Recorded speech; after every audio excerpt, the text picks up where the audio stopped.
What's going on, everybody? Welcome to the Run Pure Sports NBA Hardwood Show. I'm your host, Mangone. I'm here with AP. I'm here with our boy Glock on his first, official free show. He was on one of the weekend shows. AP, we're going to go to you first. How is it going? How are you doing here on a Thursday with some NBA hoops back and some NFL tonight? Yeah, doing great. Love to be back on the show to talk NBA winners. It's been a really good start to the season. Yesterday wasn't too bad. Coming off, a nice win the other day, backed it up with, like right around break even. So I'm never going to complain.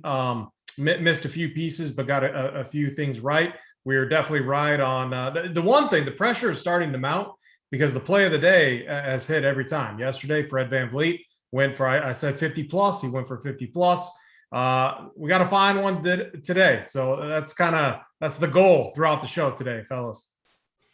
Well, we will definitely find the winners for you. We have news that could break. I mean, anything can happen on these slates. And if you do need to get all the news, you can get in our Discord chat. All you do is sign up at runpuresports.com. Use the code RPSHeater25. Get you 25% off your first payment. And be sure to check out all the stuff we got in there. I mean, we have playbooks, we have core plays, we have everything, but we're updating with the news, and we'll answer all of your questions throughout the night. We will go over to our next member, which people do not know, and he's not a member anymore, right? He's a coordinator now, and it is our boy Glaucoma. How is it going over there, and are you excited to be here filling in for our boy Hoop? Yeah, real excited. We got a nice little 6-gamer. I generally like to, I actually like these smaller slates, not like the 10, 13, 12 gamers. I have like a nice little soft spot for like the 5 to 7 gamers, because you can really pick your spots. So yeah, I'm excited. My first official free show, as you said, and yeah, ready to get going.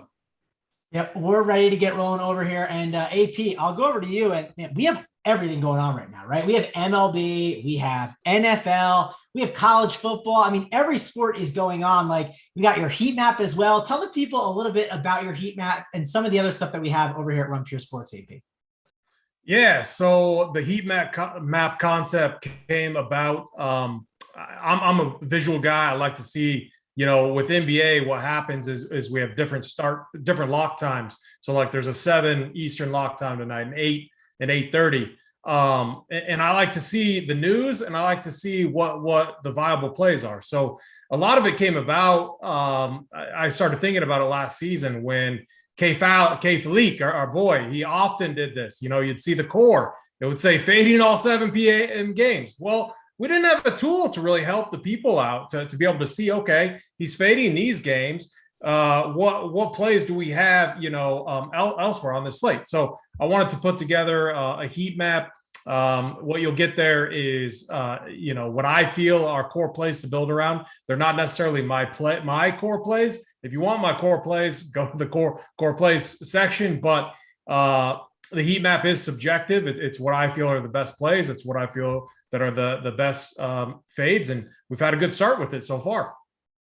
Yep, it's been a great start over here at Run Pure Sports. You can check out the cash chart. You can check out all the core plays and everything that you need. So again, sign up. It's RPS Heater 25. I keep getting confused with the codes. Gets 25% off. Also, guys, hit that like and hit that subscribe on the video. The subscribe button is right there below AP's beautiful face. Nice little red marker. So subscribe to get all the content that we have, and then hit that like button. It helps us out a ton. Glock, I'm going to go over to you first. Give me your overall breakdown on this slate. I mean, you're a Mavs guy. I don't know if you're on the council for the Mavs. So give us a breakdown of what you're seeing on this slate. Yeah, I mean, that little 3-headed council that they keep talking about with KP, Luka, and Tim Hardaway Jr. I mean, I don't know. I think that's like one of the dumbest things I've ever heard, honestly. But yeah, I mean, the overview on the slate is like, we're still waiting on some big news. Joel Embiid, questionable. Jeremy Grant, questionable. Zach LaVine, questionable. And that news could like totally sway things a certain way. Obviously, we got some of the big news with Gafford being out. So you kind of just lock in Montrezl Harrell and move on, in my opinion, for that spot. And so, again, KP is out. So that's another big piece of news. And so, that's going to funnel a lot of ownership over to Luka, and, rightfully so. But, as people in the Discord have said, Luka's usage rate hasn't been, too like disparaging when KP is in and when he's out. So, it does make for a nice, like, debate whether or not you can fade Luka on this slate. Obviously, most won't do it, but it's definitely in my mind. I got a question. You're the Mavs guy. When I look at the Mavs this season, they got a new coach with Carlisle going to Indiana. This team, and like he came in saying, we're going to get the ball out of Luka's hands. We're not going to take as many threes. Like we're going to play team basketball.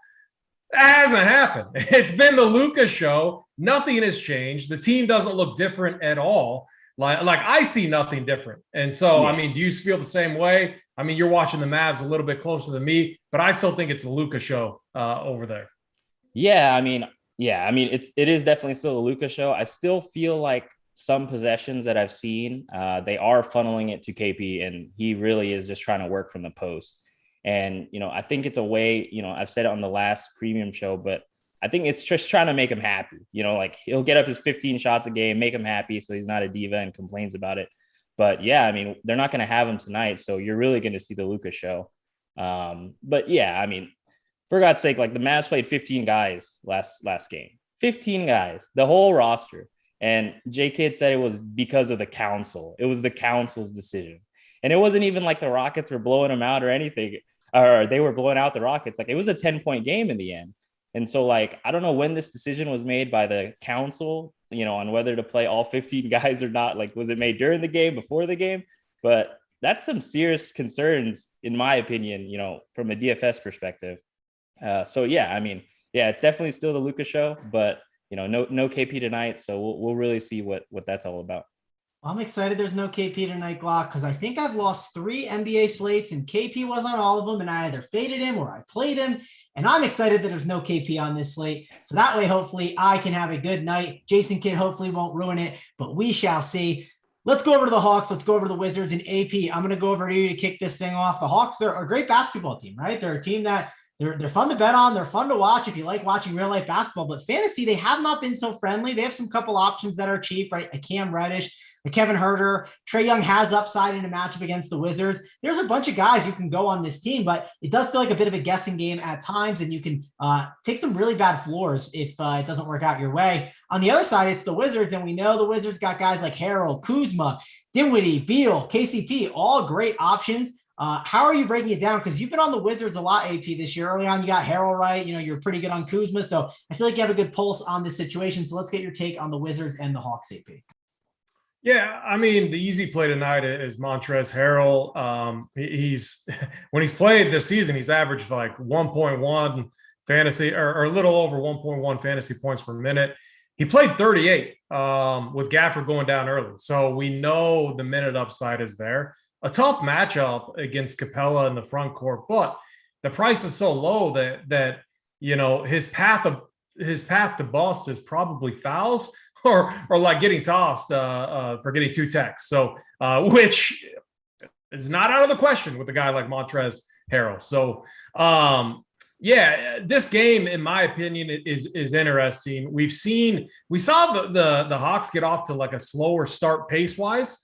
I do think, and I do see that trending up, especially when Trey Young is running things. And so, and we saw Trey get going, and I think this is a matchup. I mean, he took 27 shots against the Pels. This is a matchup again where I think Trey is going to get going. And so I actually have a lot of interest in this game. I think with all the mouths to feed on the Hawks side, a few guys are going to go overlooked. So John Collins. He's another guy. When I'm looking at one thing I like to look at is just where are players at? How many fantasy points per minute are they averaging? And then, I'm looking at the matchup and other things. I was surprised. Collins, he's averaging on the season 1.35 fantasy points per minute. I would not think that his rate would be that high. And it is. It's gone unnoticed because of his minutes. Now, this last game, he got into some foul trouble early. And the problem is what happens is, we got Kevin Huerter, we got Gallinari, and we have other pieces here. And if they start playing well, it's going to cut into a guy like Collins' minutes. I like Collins here. I think they're going to need his defense, on Kyle Kuzma and the different pieces here from the Wizards. I think 6'3" is a very fair price tag on him. And I don't think he needs his full allotment of minutes to get it done against an undersized Wizards team. So I got interest in Collins. I got interest in Trey Young here. Outside of that, I think it does get tough. I got interest in Montrezl Harrell. Kuzma, I think that price is pretty nice. And then I believe, so we got, okay, Dinwiddie's probable. So there we go. I think this is going to be a good basketball game tonight. Going to be really, really interesting. I'll be off Beal. Dinwiddie, I mean, 7-2, like if he's getting 35 minutes, if he could get 35 minutes, I think he could get it done. But I think it's a good game to target DFS-wise. Yeah, it's definitely a decent game. I mean, 222.5 total there, and it's expected to be close. Just got to get the pieces right. So far, I'm looking at Montrezl Harrell, right? He's going to have some pretty decent ownership here, Glock. Seems like a really good play. Not saying you need to fade it, but there are some other guys you can spend up on this slate. Like, let's say Embiid ends up playing, and we don't know if he's going to. He's obviously going to be a great play. Let's say he doesn't play. Well, then we have Andre Drummond, who could easily be in play. We like to target the Rockets. We got Rudy Gobert at center as an option that you can go to. So, yeah, there's a lot of options to go at center. Montrezl Harrell, definitely an interesting play. Glock, how are you handling a guy like Harrell who could be chalk on this slate? Yeah, I mean, I think he's for sure going to be chalk. I feel like it's good chalk, but then again, Joel Embiid is questionable. So if he were to miss, Drummond would be another great play. And in a way, he could be a pivot, but I think the chalk build would most likely be double centers with Drummond and Harrell. Just plugging them in at your center spot and your util spot in DK, and then just going from there. So just to get different, obviously you just would want to spend up at a center spot, and that would just automatically make your build construction different. So yeah, I mean, I think it's Montrez is a hard fade for sure. I don't think I'll be doing it personally. So yeah, and then in regards to the Hawks side, like I think AP touched on it. They just have so many mouths to feed on that team. Like it's crazy, but like Capella and Collins, like I don't think Capella has hit 30 minutes all year, and then Collins has hit 30 minutes once. And like a young player like John Collins is signing that extension. Like there's no reason, in my opinion, he shouldn't be hitting 30 plus minutes a game. Like he's young enough, athletic enough. Obviously he got in foul trouble last game, but like he's just too young to not be getting the burn, and it is a little concerning. So yeah, that's why I'm a little hesitant on the Atlanta side. I do like Trey. Obviously, his upside's undeniable. But yeah, I think from this game, personally, I'll just be on Trez eating the chalk, and then we'll just get to a later game, which I really like. Again, this is definitely a good game. It is an earlier start. So if you're a guy like our boy K Falik, I like to do it too. A little backload action. You can backload and just not play this game if you want to, but there are some good plays in this game that you definitely want to be looking at. Glock, I'll ask you one last question. Trey Young over Luka. I mean, how many lineups do you need to actually do that? I mean, it's definitely tough to do, but I do think it is something that's in play, right? The ownership on Trey Young could be a lot lower for sure. Yeah, it's definitely in play. There's a lot of elite point guards on this slate. John Morant, Steph Curry, Trey Young, Luka Doncic. And, in theory, they could all match each other. I mean, Luka hasn't had a triple-double yet this year. So, yeah, I mean, Trey is definitely in play as a lower-owned point guard pivot. And also, I think we forgot to mention Bogdan Bogdanovic. I think he's still questionable. So if he were to miss, obviously that's big boost to, Trey, the wings, whoever slides in, maybe Cam Reddish. He's a pretty cheap price on DK, 5,100, and then 5,300 on FanDuel. So yeah, I mean, just keep an eye on that Bogdan news, and then we'll go from there. All right, we'll definitely like the Cam Reddish call there. Let's move on. Let's talk about the Pistons. Let's talk about the Sixers. And of course, we need the news on Embiid, which right now we are 2 hours before lock. So we'll probably get an update an hour and a half before. So in about 28 minutes or so. I don't know if we'll get the word that he's playing or not because it's Doc. We know what Doc does. He's the absolute worst when it comes to giving us news. AP, I'm going to go over to you. Talk to me about this Sixers team. How are you handling Mr. Joel Embiid? And if he doesn't play, I mean, it's an Andre Drummond revenge game. I mean, you have to love some Andre Drummond in this spot, especially at the price tag. He's just way too cheap, AP. Is he the only guy you'll be playing, or will he be loading up on some other options? I mean, so Embiid practiced today. He was at shoot around. Another guy who was at shoot around is Shake Milton. They've been very light in the point guard area on that team. I think both Joel Embiid and Shake play today. And so as nice as the Drummond narrative, would be, I mean, it's going to make that situation a little bit hairy. But The one thing that's interesting about this Philly team right now is you would think without Ben Simmons that Drummond would be leading from a usage and fantasy point per minute standpoint. Just when you look at what this team has done over the season, that is not the case. Drummond is the guy actually. Now he's not getting the minutes to justify playing him, but just a stat I looked up, he's averaged an insane 1.7 fantasy points per minute. So if you want to play the revenge narrative, and if you think, Drummond's been a safe bet to get right around 14, 15 minutes. It's a very, very, very risky play. I don't like it, but at least you have some elite fantasy point per minute upside. And he's just going against a terrible Pistons team. He could luck out and he could get, if they get up by like 15 points, they're not gonna rush and push, Joel Embiid in there. We saw that, I believe, like against the Pels. He played 25 minutes. Drummond was playing good. I think they had a nice lead, if I'm remembering correctly. So wouldn't be surprised. No one's going to play him. It's just, if you want to get on that revenge narrative, I wouldn't blame anyone. I do think Shake Milton is a little interesting. So this is a guy that typically would start when Ben Simmons was out, and we would see Tyrese Maxey get the second, would run the second unit. I really would be interested to see Shake and Drum play together. I think they could get, a little pick and roll game going. I think Shake will look for Drum down in the post. You'll get some easy assists there. So two interesting plays. I've just like I did yesterday with Rondo, I've bumped up Shake's projection just a little bit, because what I want to see is what studs that brings into my build. So if I get him at like 18 or 19 points, it's kind of interesting with how it kind of forces Luka there at the small forward position, and the builds actually look kind of nice. So on the slate, I'm kind of looking for a pump play, but outside of those guys, and it has to be Joel Embiid. I'm not playing Tobias Harris, even though another revenge narrative. I just think his price is a little bit too high. Assuming Shake's back, I'm not playing Maxey. And then on the Pistons side, it does come down to Grant, but we saw Kelly Olynyk have a big game. This is a brutal matchup for Kelly Olynyk. We saw. Tobias Harris is a good defender. We saw him lock up Randall last game and gave him a ton, made things really, really tough on him. So I don't have as much interest in the front court over here for the Pistons. I have a bit more interest in the backcourt, and the backcourt's been an absolute disaster. So I think in MME formats, Killian Hayes, who has absolutely sucked, but he's 4K in a good matchup against Tyrese Maxey. We saw Kimba finally get going. That was another call we had. Kimba had a big night against him. So if Killian Hayes was going to ever look okay, it would be against this Philly team right now that just has not been as good defensively without Ben Simmons.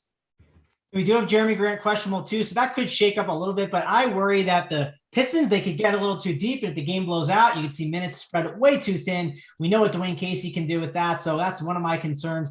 Glock, I'm going to go over to you. Are you looking at some of these Sixers? Is Andre Drummond revenge on your mind? It's only a 213 total. Not one of the best games in the slate, and it does feel like with this game being an hour before, it's not a bad game just to kind of skip over.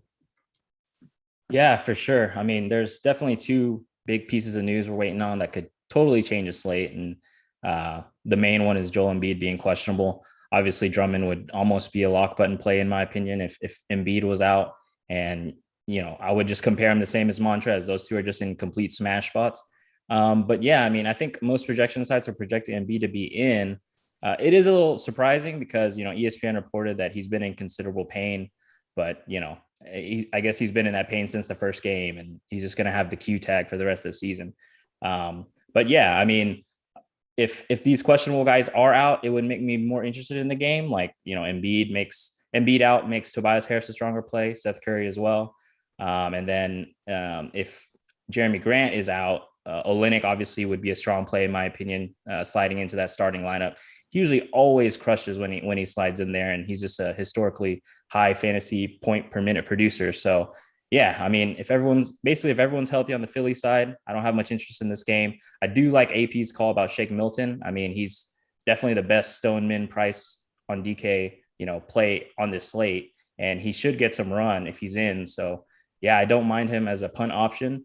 I don't know how owned he'll be, but yeah, I definitely like him as an option. And, if Grant is out, then Olynyk is in play for me as well. But I'm just going to stay away from the Detroit Pistons guards. It just seems like they just have way too many of them.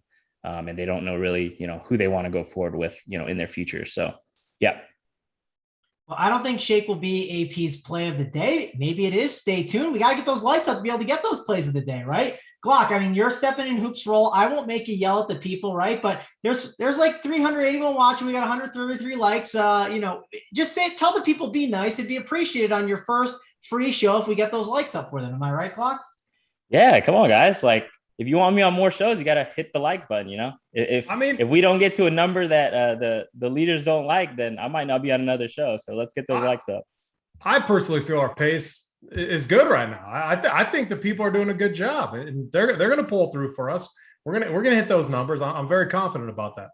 Well, AP, I got Simon in the chat saying that the chat's a little sluggish today. So listen, I got to keep the producer Simon happy so he doesn't pull the plug on me. That's all. So that we'll give the chat some credit though. We'll get there. It's Glock's first show, so we obviously want to make it look good for him. So let's get the likes moving. Let's go over. Technically, Glock's second show. We pulled it up on Saturday for the members only. Saturday up to lock. Me and Glock got on there. And how good does that sound? We might have to do that Glock up to lock, a little bit more. Just rolls off the tongue so nicely. I like that. The second show, but the first free one, right? So, but yes, the premium show, we get that almost every day, right? Up to lock show. A Glock was on it already once. We get JSU on it a lot of the time. I believe today, I don't know, is JSU on that show? I'm trying to, let me see. I should have the schedule up here in front of me. But no, it's DC and Gomes and Holton. Yes, and that's because JSU, you know what he was doing before? He was on the Showdown show with Tambo, and BigT made an appearance, and they broke down tonight's slate. So after this show, or even after the Up the Lock show too, you got some time. Be sure to check that out over on the premium side.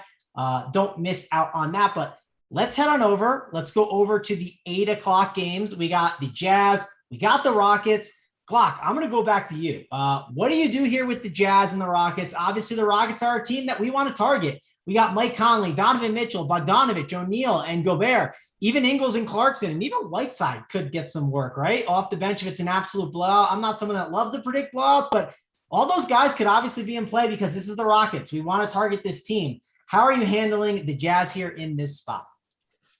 Yeah, so we have a 9.5 point spread total here with a 222 total. Bojan Bogdanovic is questionable, so that could be a huge piece of news that we're waiting on as well. Whoever slides into the starting lineup in his spot could make for a viable play. But, in all honesty, like this game kind of reminds me of the first game with Philly and Detroit, just large spread, a good team versus a bad team. And, there's not much to like from this game for me personally. Christian Wood has been solid, like really solid all year, but gets a tough matchup against Gobert. And basically, if I had to choose one play from this game, it'd be Mike Conley. He's still, a pretty fair price. And, I played him last slate that he was on and he did okay. I mean, he's like bound for an upside game at some point, but, he just seems like a solid floor guy right now. But yeah, I mean, if Bojan is out, maybe whoever slides into the starting lineup would be in play for me. But other than that, I personally don't have much interest in this game. We also got Kevin Porter Jr. there. I think he's a decent FanDuel option. I know you play some FanDuel, Glock. Would you play some Kevin Porter Jr. though at that 6.1K tag?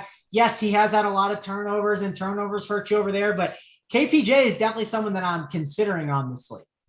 Yeah, I mean, I feel like KPJ is like a part of that infamous FanDuel mispricing crew, right? You have like him, SGA, and then Kristaps Porzingis. Like if you run 150 every night that they're on it, you'll get like insane amount of them. So yeah, I mean, obviously he's in a good spot with how much he plays and how cheap he is. But yeah, then again, I think the last slate he played, he had 8 turnovers, and the Rockets in general are, I think the last time I checked, are averaging 22 turnovers a game. So, from a FanDuel perspective, it does make those Jazz pieces a little more interesting, because the stocks are worth way more on that website. But yeah, I mean, KPJ, I just don't know when they're going to decide to raise his price on FanDuel or just leave it there just to kind of bait you in like they bait you in with KP's price every slate. All right, AP, let's talk about this game. We got the Rockets, we got the Jazz. I'm wondering when this game locks at 8 o'clock, is one of our members going to be like Donovan Mitchell, 2% owned? Our boy Pensack in the chat, right? Oh, I got Donnie Mitchell low owned. This is going to be great, which, yeah, Donnie Mitchell low owned is always a good time, right? I assume not a lot of people are playing him because there's so many other stars to play. What are you doing with Donovan Mitchell at low ownership and some of these other Jazz players? Yeah, I mean, so I actually don't mind Donovan Mitchell here. Our boy DD Pensack loves him, plays him every slate. He feels a little bit overpriced here, but man, the guy's taking a ton of shots right now. You do worry about blowouts, but we have seen Mitchell in the past like play extended minutes down the stretch. I do think there's a bump too to everyone, all these starters if Bojan is out. The guy I think is most interesting, and this is going to be a surprise to anyone who kind of follows my content because I'm never on this guy and I make fun of him a lot.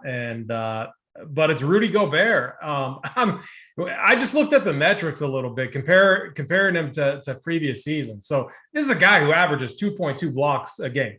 He has 2 blocks on the season so far. So you have some reverse regression there coming. He's also historically his usage rate is right around 16%, which is normally what we see from bigs that aren't typically like high usage guys outside of Embiid. It's 21% this year. His fantasy point per minute rate is by far the highest on the team at 1.43. So obviously Gobert is having a season. When I look at this Rockets team, I see a high block upside matchup. KPG, Jalen, those guys trying to drive and get some buckets. Maybe even Christian Wood trying to take him. Even though Wood's kind of a stretch 4, but still, I do think that there's some nice blocks to be had here to go along with. You're going to get a lot of bad shooting on the Rocket side too. So you're going to have a lot of opportunities for rebounds.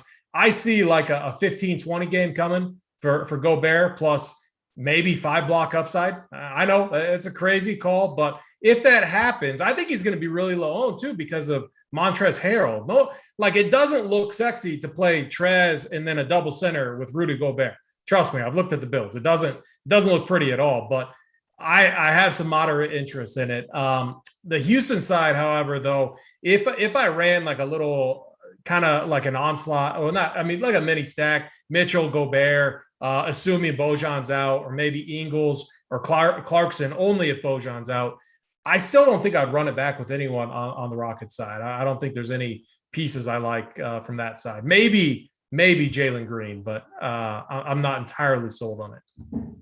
Yeah, I hate playing that guessing game with the Rockets here. It doesn't feel amazing to play those guys. Some of these Jazz are fine. I don't mind. I went to Mike Conley last time. I don't mind going back to him. I do worry if the game does blow out, maybe he doesn't get that extended run. I think he's fine, but not someone I'm like locking and loading into my lineups.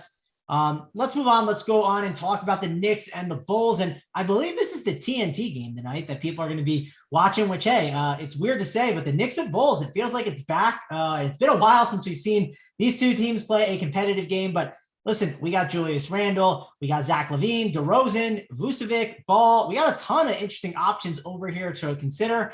Glock, I'm going to go over to you first. We got the price tag on Vucevic. He is 8.6K. Zach LaVine, 8.5. DeRozan, 7.6. Lonzo Ball is now 7.5 over on DK. I know he's been cheap over on FanDuel. And then Julius Randle's 9.5. And these are they're not stars, but these are guys that can produce a lot of fantasy points that we haven't even discussed. And we've been on this show already for about 30 minutes. We discussed a bunch of other stars.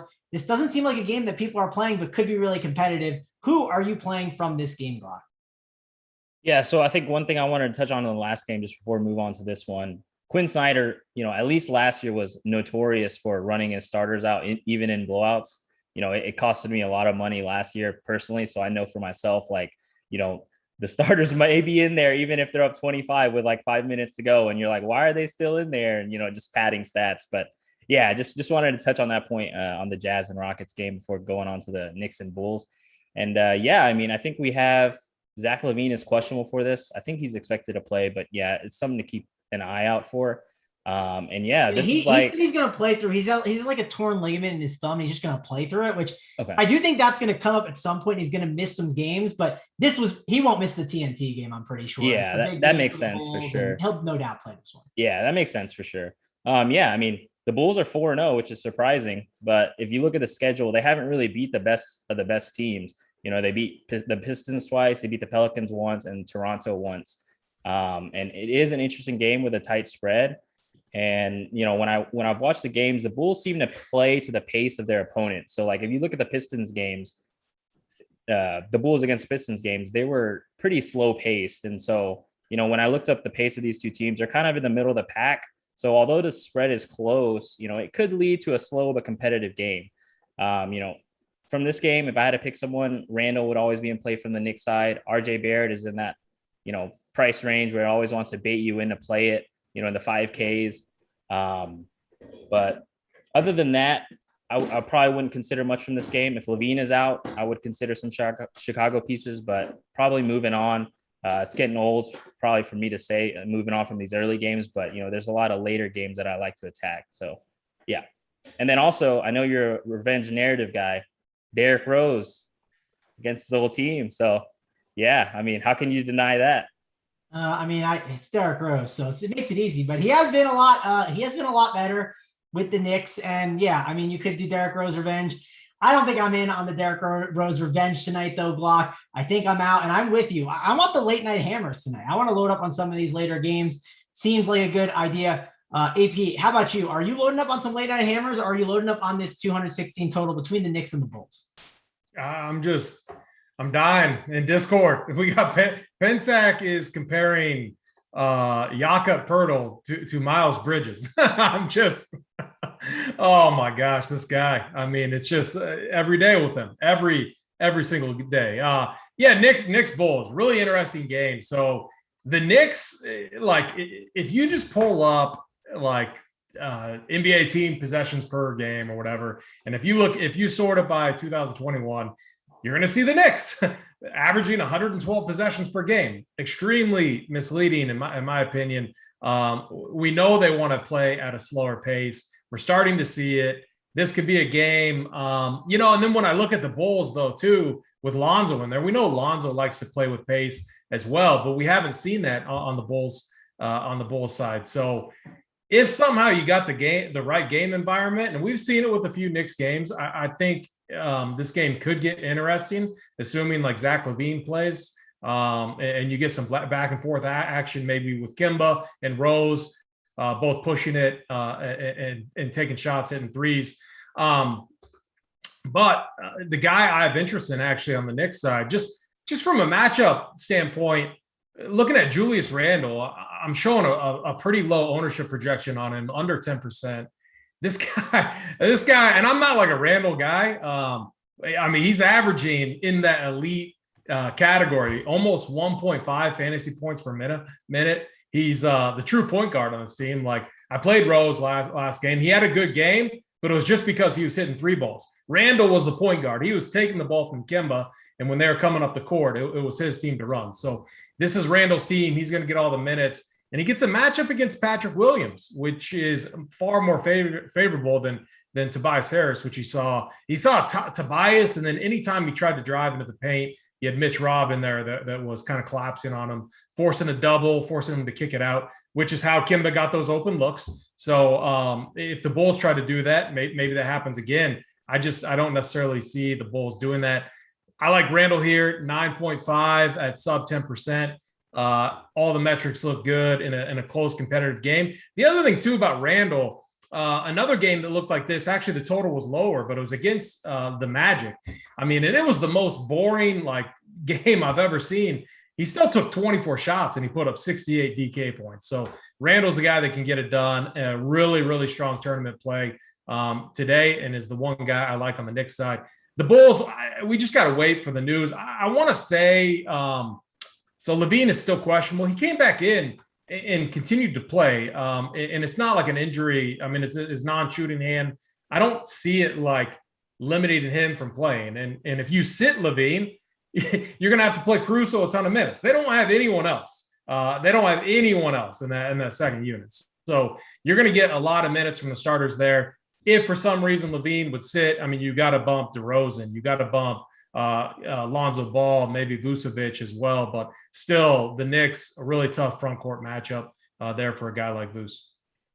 Yeah, and I will say the Randall call, I like it. And the one reason I really like it is because if you look at the power forward position, it seems like a lot of people are going to punt power forward today, right? And that's a good spot where you can get the leverage on the field and get a little bit of a different construction than some other people. And I think there's a lot of plays in this game that you can do that with. That's so if you want to just like plug in one guy that you think is going to be a good option, like not as many people are going to pay up for a guy like Vucevic. Not as many people are going to pay up for a guy like LaVine or a Lonzo Ball in that mid tier. They're going to go all the way up or they're going to go all the way down at point guard. So there's a lot of different, builds that you can get by playing some of these guys in this game. You don't have to load up on it. So I think that's the way I would attack it. And again, it's not the most glamorous game on the slate. The next two coming up are probably the most popular ones.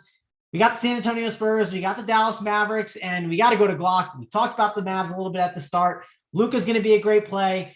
Do we play these Mavs though? How many Mavs are too many Mavs, Glock? That's the DFS question that people love to get. And that's the question I'm giving to you. How many are too many with them playing 15 guys? And what are you doing with the Spurs as runbacks? Yeah, so this game is interesting. I don't want to be like a complete homer, but I think I'm just gonna max two on this slate on the Mavs side. Like, I just think Luka plus another guy like Kleber's gonna be chalky, but I think he's gonna slide into the starting lineup. But just max two, I think, in my opinion, for the Mavs side, because I'm gonna prefer the late night hammer game. To be completely honest with you, it's really hard to trust this Mavs team right now. Like we said, they played 15 guys last time. Luka is really like the only solid option, and Brunson is too, but he kind of got a price bump to 5K.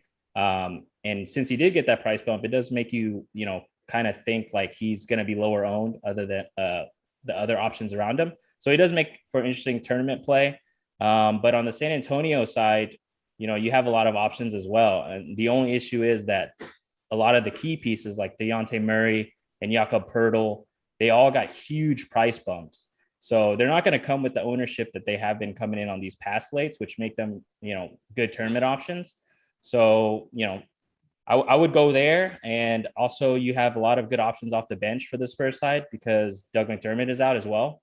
And so you have like Derek White, Vassell, and Lonnie Walker off the bench, all at solid prices. And yeah, I guess the key question of this slate is, are you going to play Luka? Because he will be the highest owned stud on the slate. And if you can get different or pivot off, then maybe you can be different. But right now, I'm just seeing Luka is going to be projected the highest owned stud on the slate. So that's going to be one of the main decision points for everyone. Do we play him? Do we not? And if you don't, what are your pivots? And, my plan is to pivot to this late night hammer game. But yeah.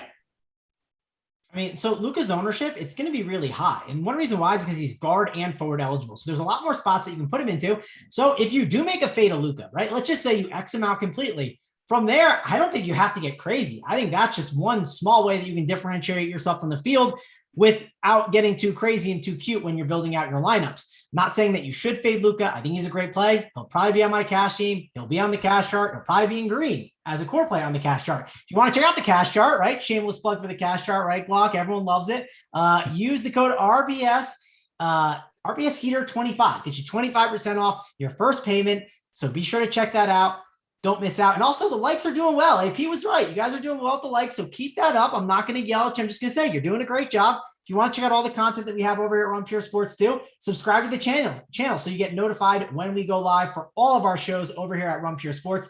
AP, I'm going to go over to you. This is one of the game of the nights. We got some Spurs players that feel overpriced now after what happened. We also got a guy like Keldon Johnson, who he had a really bad game because he got into some foul trouble. And I think he could be a really good play to go back to. People talk about the flop lag spot. This feels like a Keldon Johnson flop lag spot. And also Luka's on the other side. It seems like a great play. So how are you handling all of these guys in this game?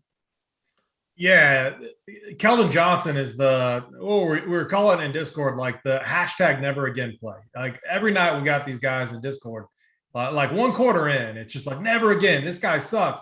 Kimba should retire. Like it is literally the most painful thing to watch. And it's truly unfortunate because it is tough. Like when you want to have a good time and when you understand that you got to if you're truly like a winner at DFS, you got to understand, just let the slate play out. Things can happen. We saw like Ja put up like 30 points in like a quarter, like DK points. Like let it play out. Like don't tilt in the first quarter. Let things happen. And we're still in there like answering questions. So it's absolutely painful. But We just got some big news too. Yeah, we did get some big news. We got Dinwiddie out. I'll go through it all, AP. Dinwiddie is ruled out. We have Shake Milton and Embiid, game time decision. Jeremy Grant, game time decision. So those are the big pieces of news that we have here. Do you want to talk about this game and then go back to the news on that, or what do you want to do here? Yeah, I'll finish up real quickly. So Keldon Johnson, this is a great matchup for him. He got into foul trouble. And the thing with Pop too is like when you make a mistake and then the guy replacing you plays really well, you're going to sit on the bench. Like you're not coming back in. That's just what Pop does. And you got to understand that with the Spurs. But Keldon Johnson is a fantastic play today. Vassell, Lonnie Walker. You can make an argument for a lot of those guys.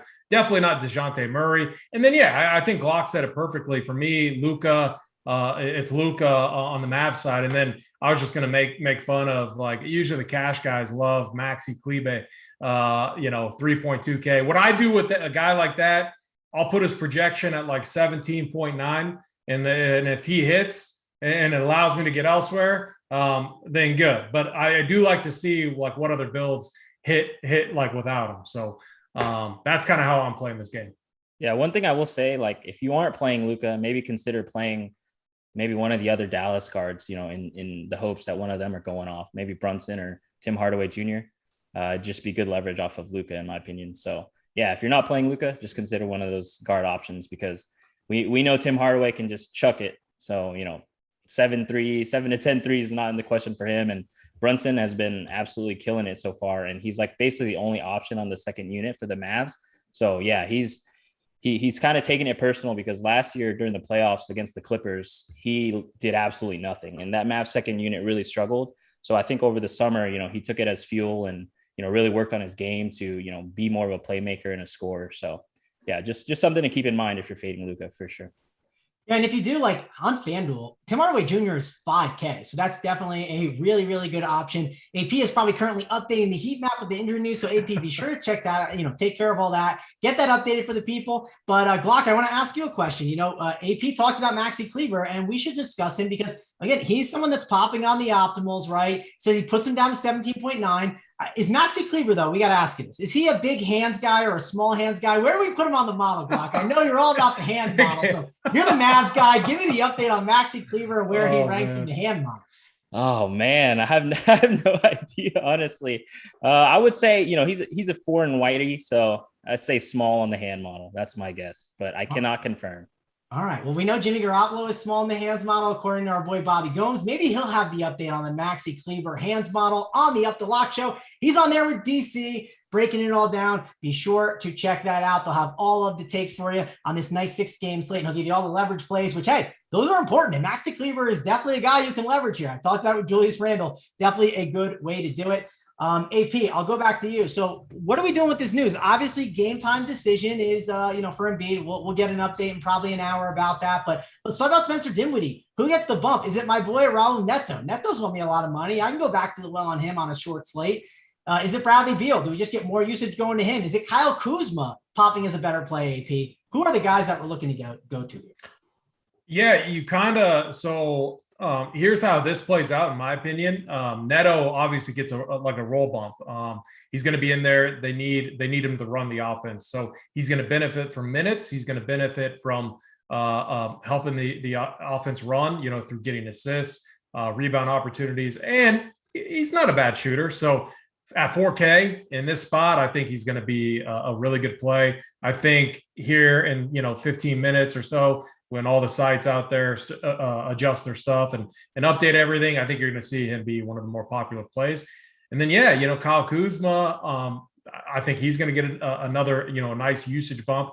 What's crazy is the guy that really might go under the radar is Bradley Beal, 9.2K.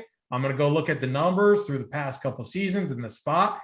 He's going to, and he's had a slow start to the year, and we know what he's capable of doing. I think he's going to make for a nice tournament play today. So, because I think people are going to get sucked into Neto, Harrell, and Kuzma, and Beal is going to be the odd man left out. I don't think people like playing 4 players from one team. I think when you get beyond 3, people start to get uncomfortable, even though there's times where it can make sense to play 4 players from a team. Yeah, I love the spot for Kuzma. He's probably my favorite guy right now. One reason why, and maybe I'm wrong, Glock, let me know, but is Hunter going to cover Kuzma, or is he going to slide over onto Bradley Beal and cause some problems there? Obviously, Hunter, you would think, oh, he could slide onto Kuzma easily, but Beal, it's not like the typical player that he could be guarding. But I mean, it's the NBA, right? Positions don't matter. What do you think there, and who gets the bump with Dinwiddie out? Maybe it's my boy Raul Neto. Oh yeah, I definitely think it's your boy Raul. I think you might want to come Raul Neto. But yeah, I mean, I think if he slides into the starting lineup, he's definitely in play. I do remember the slate where he won you a lot of money last year. So just like Robbie A, I'm sure he'll be in play for you. Oh no, don't Robbie A. Yeah, it's gonna be a good week for Robbie A. This is the week, Glock. If not, we're done. We're out on Robbie A after this. But yeah, I mean, I love AP's call about Bradley Beal. I mean, he has had a slow start to the year, but I think on like last year's slates, like when Russell was out, we would basically lock button Bradley Beal. I mean, they were just without each other, they were just like insane usage monsters. So yeah, I agree with AP's calls. Neto, Beal, Kuzma, Harrell. Those are all great options. And I guess we just need to confirm with the starting lineup. But yeah, I think there's definitely more Washington pieces in play now that Dinwiddie's out for rest. All right. Well, this does feel like a spot you could fully stack up. Like, yeah, now just look at the pricing. Like John Collins, 6'3".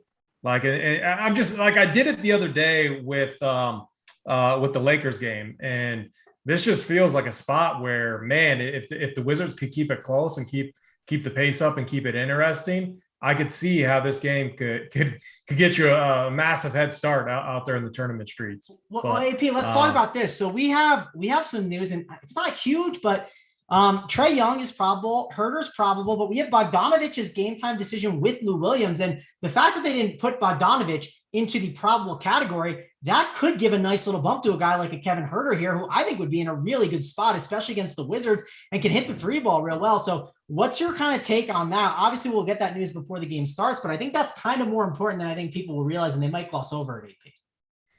Yeah, I mean, that's an interesting call. He's another guy that got a nice contract bump. Didn't he sign like a 4-year, $60 million deal or something? I mean, he's getting some big boy bucks, and he's had a slow start to the season. Now, I heard an interesting like argument on NBA radio the other day about this. Like, these young guys getting these big extensions, now when they shoot the ball, like they got this little, bird in their ear chirping, like, I'm getting, and the guy was talking about MPJ, like, because MPJ has been terrible to start the season, but he got like what, a max deal or something, and so now that's extra pressure in there. So Huerter, he's had a slow start to the season, but great spot to get going for sure, only if those guys are out. And the one thing I'll say about Huerter, and maybe I'm a little biased, I like him a ton, but man, he took on some pressure in the postseason, and he had some big games. Yeah. So maybe pressure doesn't get to Mr. Kevin Huerter. I do think it can be a problem. Volume and just all those guys there can be an issue. So if Bogdanovic is out, I do think Huerter will be a guy I definitely look to go to. So kind of want to get that news. And I don't think he'll pop enough where people will really plug him in there, because there's a lot of good plays in these later games, right? Everyone's going to like Melton, who we didn't talk yet about too much. Everyone liked Jalen Brunson. Glock, actually bring that up before we kind of move on. Jalen Brunson, I saw someone ask you a question in the Discord chat. If you haven't gotten the Discord chat, use that code RPS. Heater 25 gets you 25% off. What about Jalen Brunson? Because he is someone that he's kind of cheap, and I think he could be a pretty good play here in this spot. Yeah, for sure. I think I mentioned it earlier, but like Brunson is like the only option the Mavs have on the second unit. He basically runs the show, and he gets some minutes alongside Luka. So, that opens up some scoring opportunities as well for him. So yeah, I think he's a great play. I think he'll come in lower owned than like your DeAnthony Meltons, which we'll get to later, and your Desmond Bane. But yeah, he makes for a great play in my opinion. His price did get raised up a little bit. So I think that will draw some people away. But yeah, like you said, there's a ton of plays in that low 5K range that you can play tonight. And, Cam Reddish is something that would also get a huge bump if Bogdanovic was out. And I think more people will gravitate towards him rather than Huerter. So yeah, I love the Huerter call from you. All right, well, Glock, I don't know if you know this. I know you mentioned Brunson. Sometimes I don't pay attention, so it shouldn't be a surprise to you that I did not know it was Jalen Brunson. But let's move on. That's the time, right? Let's move on to the last game, the late night hammer, the one that we have been teasing a bit. AP, I'm going to go over to you. Talk to me about the Memphis Grizzlies and the Golden State Warriors. We have a 230 total. We got stars are out tonight. We got Steph Curry, John Morant. It's a good one here. How are you breaking down this game, AP?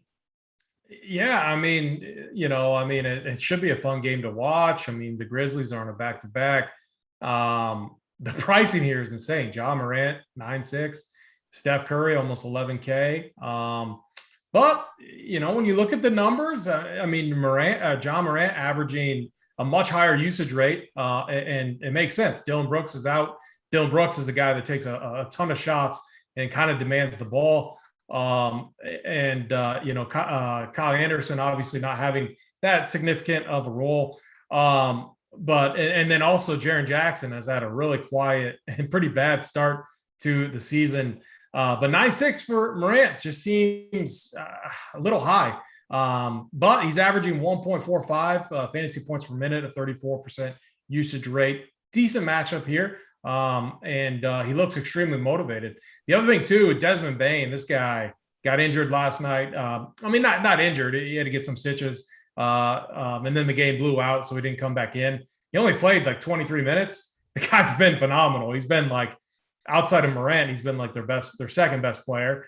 And so I have interest in like Desmond Bane at 4.9. I have interest in DeAnthony Melton. He had a rough game yesterday, but this is a guy with a nice matchup there against Jordan Poole. And I want to avoid Jaren Jackson. I think he's got the tougher matchup against Draymond Green. So I do have interest here, mainly in the peripheral pieces in Melton and Bane. I do always get worried about the Grizzlies rotation. Their coach, very good coach, very good real basketball coach, is not afraid to shake things up, kind of like a Popovich if the guys aren't getting it done. We saw it with Melton last night. Bane, different situation. And then they got Zaire Williams, Kyle Anderson, other guys that can get in there and steal minutes from these starters. So, and then the Warriors side,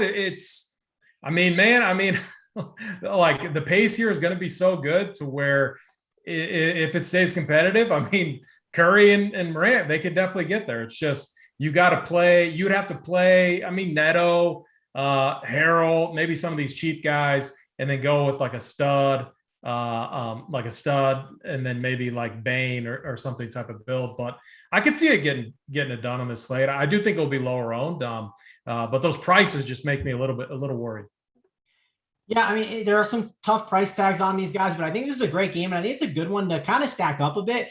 Obviously, Curry could be a good leverage off of Luka. You could definitely build lines with both of them together, so maybe he sees a little bit more ownership. Ja Morant is a guy that probably gets a little bit overlooked, and Memphis really just laid a dud against the Blazers. I expect this young team to bounce back. Sure, it's the second night of a back-to-back, but this team is a good basketball team. They're not bad, and I really think it's going to be a good spot for some of these guys, especially the Warriors. I think Draymond Green is a really, really good leverage play off of some of these cheaper chalk power forwards, right? You can go to some of these guys like Keldon Johnson, Maxi Kleber. I like Kyle Kuzma. Obviously, he's going to get a real nice bump, but I think Draymond is a really, really strong play and has a massive game tonight.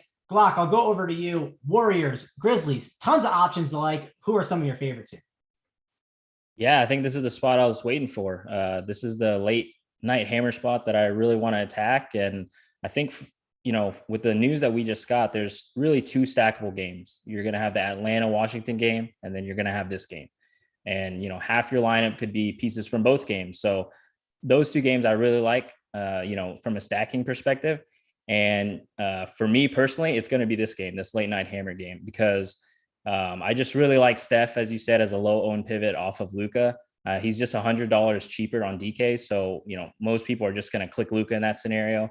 And right now with the ownership numbers I'm seeing, like Steph is going to be at least half of Luka's ownership. And we know Steph has been, great to start off the season. So I think he's going to be in a great spot. And if we do love narratives, the Grizzlies beat the Warriors last year in the play-ins for that 8 spot. So some Curry revenge can be, brewing in the kitchen. So I really like Steph Curry here. You have all your normal pieces that you have for the Grizz. DeAnthony Melton could get a nice bounce back spot. Bane has been super solid to start this year. He's taken a nice leap. And you can even have some Steven Adams flop lag, right? Everyone was on him last night. Disappointed everyone, but he's still really cheap on DraftKings at 5,600. A little more expensive on FanDuel at 7K. But yeah, I don't mind going back to Steven Adams as well in this spot. I think this game is just fantastic, and you can just stack it many, many ways. All right, yeah, guys, hit that like, hit that subscribe on the video. Helps us out a ton. We got the Up the Lock show coming up here next. It'll be on in about 17 minutes or so. So we're kind of wrapping it up. AP, I'm going to go back to you. Talk about Steven Adams, because he's someone I looked at, and Block mentioned him, and I was kind of considering him as an option, but I don't know how this game's going to play. I'm like, if it plays too big, can Steven Adams get ran off the court? He didn't lose minutes last night because he got ran off the court. He just kind of got into foul trouble and the game got out of hand. So what do you think is Steven Adams there as a cheap option to go to? Yeah, my problem is the Warriors just love to go small. Jenkins can he's got so many different things that he can do. And I'm not really like a huge Steven Adams guy. He was getting interesting there when that price was right around 5K. It's 5.6 now. I don't think I'm going to be playing him. I have far more interest in like a Desmond Bane from this game. So no Adams for me today. All right. Yeah. Now I was curious because he's someone that I was looking at on this slate that I thought could be really interesting. And I don't know. I think Draymond, though, is the guy like the most, and maybe run it back with him. Melton, like that's another flop lag guy, right? Melton, everyone was on him yesterday. I was on him. Did you say Draymond? Yeah. No, I like Draymond, but everyone was on Melton. Oh, okay. No, you like Draymond? You like on this slate? You like Draymond? Well, the thing I like about Draymond is I think in tournaments as a power forward, everyone is playing these dusty power forward options. And I have a guy at 7.4. Draymond's not dusty? I mean, he's not dusty. You think Draymond? He doesn't shoot the ball. I mean, you're relying 100% on peripherals, and he's like 7'4". He's not cheap. Yeah, in an effort game where Glock said the revenge factor, right? A game that's going to be closer. I want Draymond in those games. You think it goes smaller? Why would Draymond not be a good play in a game that could go smaller? Because he never gets there. Like he rarely gets there. I'm not a Draymond guy unless he's like in the 6K range. But DK, they've been sharp. They've kept them in the mid 7K range. I just like your opportunity cost is massive. I just think there's better forward and power forward plays.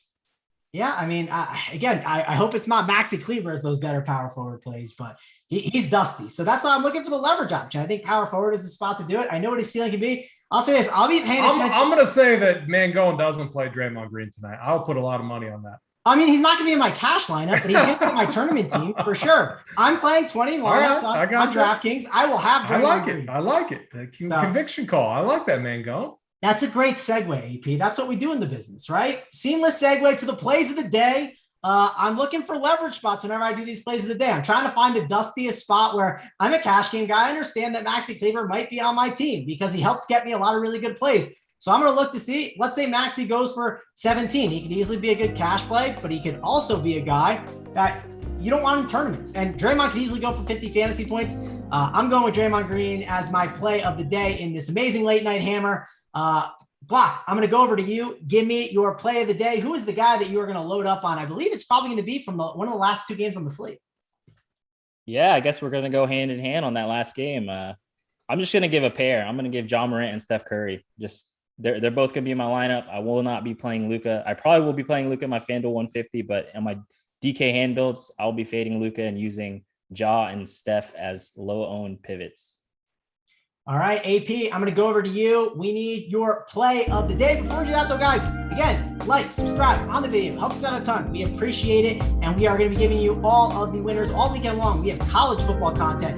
We have NFL Showdown content tonight. We have MLB World Series content where Big T gives his entire player pool. We have it all over here at Run Pure Sports. So sign up, use that code RPSKeeter25, get you 25% off. AP, give me your play of the day.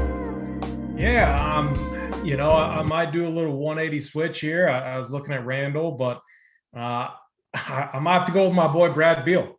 Looking up the numbers are strong. Like 800-minute sample without Russ last year when he was running this offense, averaged right around 1.5 fantasy points per minute, 39% usage rate. We should see it tonight. I think we're going to see the ball in his hands a bit. The only thing that worries me is the Hawks. I mean, they're a good unit. They know how to play good defense. So we're really going to need him to get his jumper going early. I think if he does that, like sometimes with these guys, what you see is if they start hitting shots early, they get involved in other ways. They're fighting, they're crashing the board. They're trying to get that ball to make sure it's in their hands all the time. So Beal, 9.2K. I think he's going to be the underlook, or I think he's going to go a little overlooked in this game with Neto, Kuzma, and Harrell getting most of the ownership.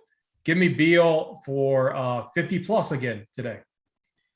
There you go. Those are the plays of the day, guys. If you want to check out all the rest of the content, again, RPS Heater 25% off. Glock, it's your first free show, your second show. Give me the final thoughts before we kind of get on out of here on this slate, and tell the people basically what you're thinking. Yeah, it should be fun. Love these 6-game slates. If you're gonna follow my content today, just don't be sad that you're at the bottom of the leaderboards, when the first couple games go off. No tilting. I mean, your players are not going to be playing yet. So just wait for that late night hammer and then just watch you climb up the leaderboards with Steph and John Morant. Yeah, P, no tilting in the Discord chat, right? We got to keep it calm and cool in the first quarter. I mean, why? Like 15 minutes in, like who cares? Like there's so much that has yet to happen. I just don't get it. It's just crazy. I mean, you pull it up though, and it's just like, oh, I'm gonna be in there. I'm gonna chirp at people today if they're in there. I will say, Glock, you've seen a transition. I mean, like AP is going at people more than me into tilting right now this year. I love it. So far. Yeah, I love it. Like I love it when people are like, "Oh, is Steph Curry dead?" And then I used to bring you into the chat like, "Hey, Mango, can we get a status check on Steph Curry? Like, is he actually breathing on the court? Somebody please check on them if they're alive." So.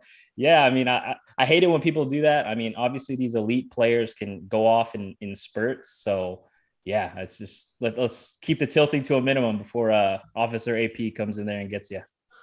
All right, well, let's keep the tilting to a minimum, and then be sure to check out the Up to Lock show coming up next. But that's gonna wrap it up for us, guys. Thanks a lot for joining us. For me, Mango and Glock and AP, we will see you guys later.